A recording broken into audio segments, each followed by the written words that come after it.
दर्शकों का सामना बार बार करने से यदि आपको डर लगता है तो उनका सामना बार बार करें, जिससे क्या होगा, आपका डर दूर हो जाएगा। दूसरा stage, don't fear stage in first stage में आपको डर लगेगा, कोई बात नहीं, आप बार बार दर्शकों के सामने जाओ, आपको डर लगेगा, कोई बात नहीं। तीसरा पॉइंट, स्वयं को महान दिखाना महानता की पहचान नहीं होती। ज़्यादा बड़ा जानकार दिखने की कोशिश मत करो। स्वयं को यदि महान दिखाओगे तो लोग समझेंगे कि ये अपने आप की बड़ाई कर रहा है, यदि बड़ बोला है ये, ऐसा कहेंगे लोग। इसलिए जानकारी उतनी दो जिससे लोगों को अट्रैक्ट कर सको। चौथा पॉइंट है, प्रकृति खालीपन से घृणा करती है, आसपास भर दो। जैसे प्रकृति खालीपन से घृणा करती है ना, ठीक वैसे ही आपको लोगों की उदासी वाले जो खालीपन है उनको हरियाली के समान भरना है, उनके चेहरे पर खुशी लानी है।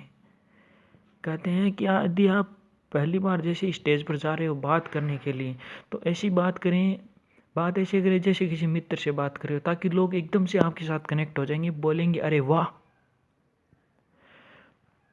याद रखें, आपकी ऑडियंस आपसे इम्पोर्टेंट है, लेकिन आप इन दोनों से इम्पोर्टेंट हो। याद रखना, क्या नहीं बात समझे, फिर समझाता हूँ। देखो, आपकी जो ऑडियंस है वो आपसे इम्पोर्टेंट है, ज़्यादा इम्पोर्टेंट है। खुद पर ध्यान नहीं देना है, ज़्यादा ऑडियंस पर ध्यान देना है। लेकिन इन दोनों से इम्पोर्टेंट आप खुद हो। मतलब आप बात कहना क्या चाह रहा है, गहराई देखो कि आप खुद अपने आप से भी इम्पोर्टेंट हो। निर्भीक होकर जो वक्ता अपना भाषण देता है वो अपनी ऑडियंस को ज़्यादा अट्रैक्ट कर पाता है। जो डरपोक जो व्यक्ति होता है वो खरगोश के समान होता है, वो कभी वक्ता नहीं बन सकता। इंसान को सहानुभूति के नहीं, मामूली प्रोत्साहन की ज़रूरत होती है। जो ऑडियंस बैठी है उनको प्रोत्साहित करो, एक रूपता में ना बोले, एक जैसी ऊर्जा न रखें। ये आंखों चेहरे की चमक छीन लेती है। एक रूपता निर्धनता है, एक रूपता में ऊपर नीचे करके बोले, एक रूपता में न बोलें। आपकी जो आंखें हैं, आंखें की जो चमक है उनको और आपके दिमाग को ऑडियंस बहुत ध्यान से ऑब्जर्व करती है। Know your audience. किसी भी स्टेज पर जाने से पहले आप अपनी ऑडियंस को जानो, परखो, सोचो, समझो। ऑडियंस चाहती क्या है, वो कौन से वर्ग से आई है। क्या एक पॉलिटिकल एजेंडा है, क्या कोई रैली वैली हो रखी है, क्या कोई धार्मिक प्रवक्ता के लिए बुलाई गई हैं, कोई कवि सम्मेलन है। आप समझो, जानो कौन से स्टेट से आई है ऑडियंस, उनकी लोकल भाषा का प्रयोग करो। प्रधानमंत्री नरेंद्र मोदी भी यही करते हैं। आपने सुना होगा, नरेंद्र मोदी जी जब राजस्थान आते हैं तो लोकल, महाराणा प्रताप के बारे में जिक्र कर दिया, लोकल वर्डों का बहुत सारा उपयोग करते हैं। गुजरात में जाते हैं, गुजराती का उपयोग करते हैं।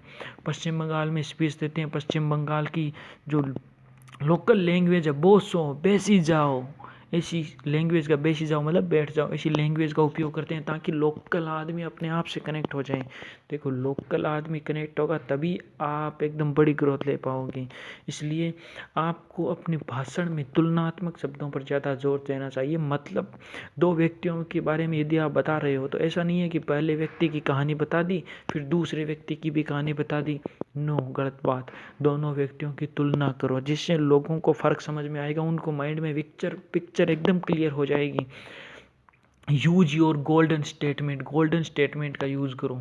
जो 4 लाइन गोल्डन स्टेटमेंट है वो क्या है कि आप पूरी किताब पढ़ लो और एक गोल्डन स्टेटमेंट बोल दो, बराबर है।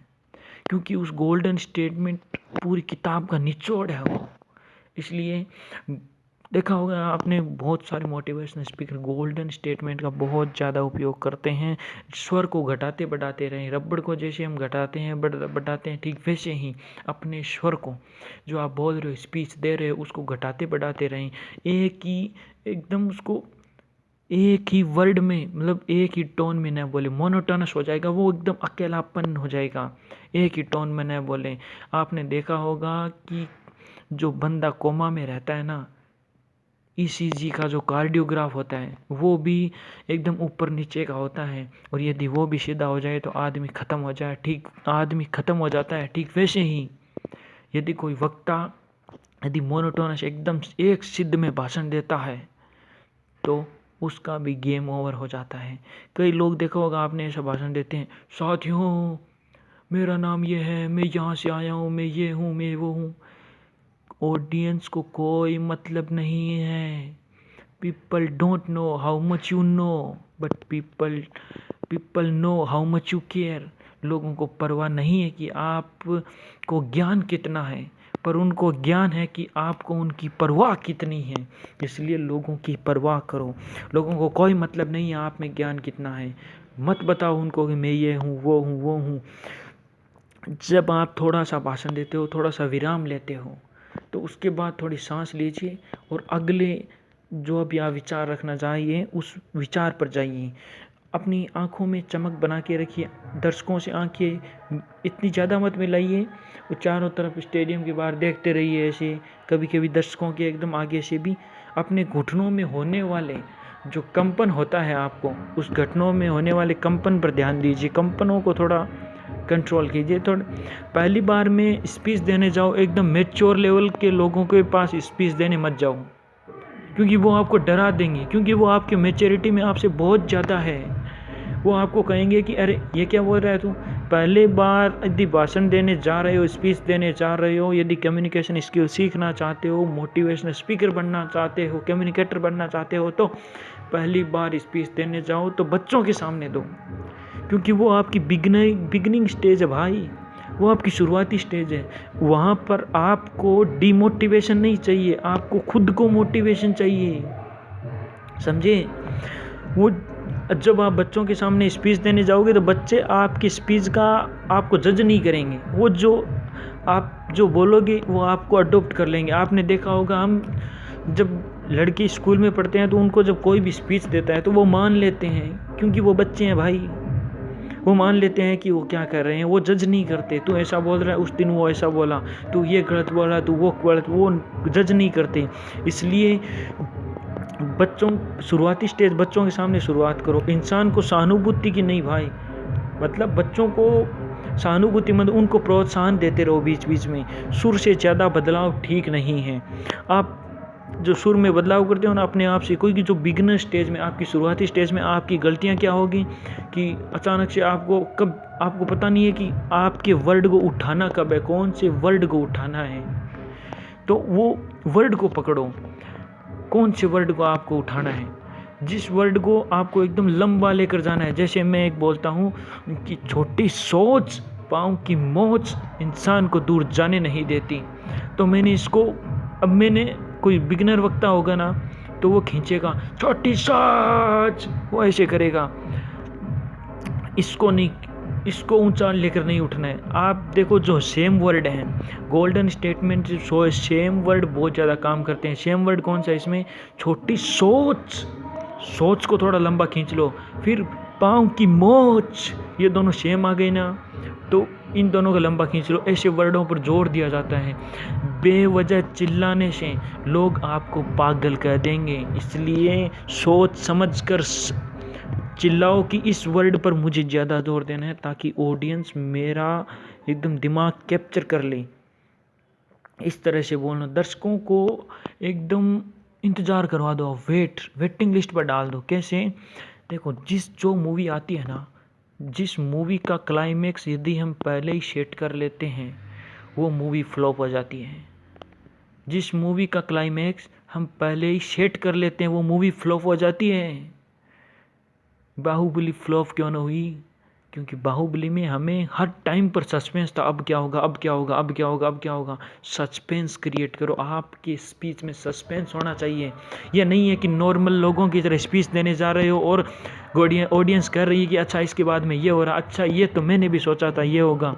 वो ऐसी इन्फॉर्मेशन दो, अनयूजुअल इन्फॉर्मेशन दो यूजुअल तरीके से। मतलब सॉरी, थोड़ा उल्टा बोलो, जैसे यूजफुल इन्फॉर्मेशन देनी है आपको, वो भी अनयूजुअल तरीके से। मतलब यूजफुल इस तरह से दो कि लोगों को ये लगे यूजफुल बहुत है, अरे यार आज तक कहीं नहीं सुना ऐसा। लोगों को ऐसा लगना चाहिए कि हो क्या रहा है। इस तरह से स्पीच दो। एकदम टेलर मेड कंटेंट बनाओ, ऊपर नीचे एकदम ठक ठक ठक ठक। कोमा का जो पेशेंट होता है ना, उसकी तरह। उस कोमा के पेशेंट में जो इकोकार्डियोग्राफ होता है वो ऊंचे नीचे चलता है, ठीक वैसे ही आपको टेलर मेड कंटेंट बनाना। बिल्कुल सीधा कंटेंट मत बनाओ, कोई नहीं सुनता। और खुश रहे हमेशा। जितना खुश रहोगे उतना ही अपने सामने वाले ऑडियंस को आप एनर्जी ट्रांसफॉर्म कर पाओगे। आप स्पीच देने जा रहे हो तो आपको अपने जो विचार हैं वो सीधी बात है कि आपको अपने विचार है वो लोगों के ऑडियंस में उतारने हैं। तो वो विचार आपके अंदर होने चाहिए। महात्मा गांधी ने कहा कि यदि आप दुनिया को अपने विचारों से तभी बदल पाओगे जब आप उस विचार से खुद बदले हो। आपका वो विचार आपके अंदर होना चाहिए, तब आप बाहर ट्रांसफॉर्म कर दोगे। इसलिए प्रसन्न रहें ताकि एनर्जी ट्रांसफॉर्म कर सकें। एक आदर्श भाषण में वक्ता दर्शक की भावना एक हो जाती है। स्पीच देते देते कुछ ऐसा क्रिएट कर दो कि वक्ता, आप खुद स्पीकिंग और आपके द्वारा दी गई स्पीच और दर्शक की जो भावनाएं हैं, इमोशनल है, वो दोनों एक हो जाएं। वो दोनों एक हो गए ना तो गेम चेंज हो जाएगा। तो दर्शक एकदम वेटिंग करते रहेंगे, अरे लास्ट में क्या होगा। देखो, आप शुरुआत करो ना स्पीच की, तो या तो किसी गोल्डन स्टेटमेंट से कर दो, या कहानी से कर दो, कोई स्टोरी टेलिंग कर दो। एक बार की बात है, लोग अचानक से आपके कनेक्ट हो जाएंगे, अरे ये क्या बोल रहा है। गोल्डन स्टेटमेंट दे दो। कोई पहली बार जैसे स्पीच देने जाओ, सबसे पहले फर्स्ट टाइम जाते ही गोल्डन स्टेटमेंट बोल दो। जैसे जाते ही बोल दिया आपने, मैं कभी हारता नहीं, या तो सीखता हूँ या सिखाता हूँ। अब लोग अचानक से कनेक्ट हो जाएंगे, अरे ये क्या हो रहा है। तीसरा स्टेप, अब ये नहीं कर सको तो जाते ही आप एक काम करो कि उनको आंकड़े बता दो। कोई जाते ही आप बोल दो कि भारत में इतना प्रतिशत गरीबी है और इतना प्रतिशत अमीरी है। लोग एकदम से कनेक्ट हो जाएंगे, क्योंकि आंकड़ों पर बहुत ज़्यादा ध्यान जाता है। इस तरह से आप ऑडियंस को पहली बार कनेक्ट कर सकते हैं।